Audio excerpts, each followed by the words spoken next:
സവിശേഷമായ വഴിപാടുകളും ചടങ്ങുകളുമുള്ള ഒരു ക്ഷേത്രമാണ് എറണാകുളത്ത് വടക്കൻ പറവൂരിൽ നന്ദ്യാട്ടുകുന്നം ഗ്രാമത്തിലെ കാളികുളങ്ങര. ദേവിയെ സേവിച്ച ഒരു ഭക്തന്റെ കൈവശമുണ്ടായിരുന്ന ഭദ്രകാളി സാന്നിധ്യമുള്ള ശില ഇവിടെ കുളത്തിൽ കുടിയിരുത്തി എന്നാണ് വിശ്വാസം. കുളക്കരയിൽ കാളി സാന്നിധ്യം ഉള്ളതിനാലാണത്രേ കാളികുളങ്ങര എന്ന് അറിയപ്പെടുന്നത്. ആദ്യകാലത്ത് ഇതൊരു കാവായിരുന്നു. ചതുരാകൃതിയിലെ ചുറ്റമ്പലത്തിനുള്ളിലാണ് ശ്രീകോവിൽ സ്ഥിതി ചെയ്യുന്നത്.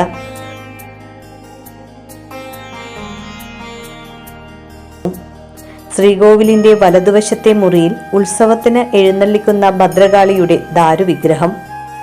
ഖണ്ഡാകർണന്റെ ശ്രീകോവിലിന് പടിഞ്ഞാറ് ദർശനമായി ബ്രഹ്മരക്ഷസ് കുടികൊള്ളുന്നു.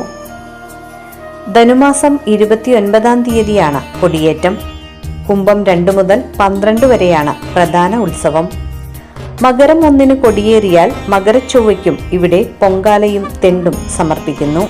ഈ ക്ഷേത്രത്തിൽ മാത്രം കണ്ടുവരുന്ന പ്രത്യേക വഴിപാടാണ് തെണ്ട് നിവേദ്യം. അരിപ്പൊടി, തേങ്ങ, ശർക്കര, ചുക്ക്, ഏലക്ക, എള്ള് എന്നിവ വെള്ളം ചേർത്ത് കുഴച്ച് കവുങ്ങിൻ പാളയിൽ കെട്ടിവെച്ച് മണ്ണിനടിയിൽ കുഴിച്ചിട്ട് അതിനു മുകളിൽ കനലുകളിട്ടാണ് നിവേദ്യം ചുട്ടെടുക്കുന്നത്.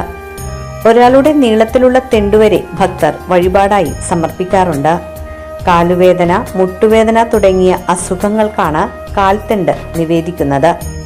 രോഗശമനത്തിന് വെള്ളി ആൾരൂപം, കൈ, കാൽ എന്നിവയും സമർപ്പിക്കും. സ്ത്രീകൾ പൊങ്കാല ഇടുന്നതാണ് മറ്റൊരു സവിശേഷത.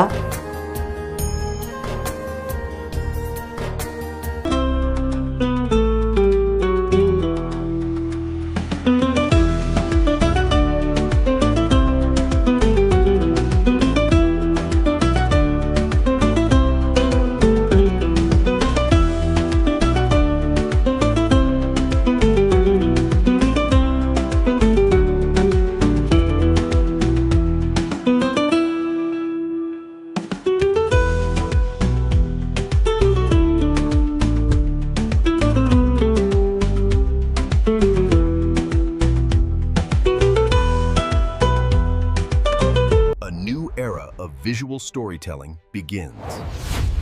Emser Media, launching soon.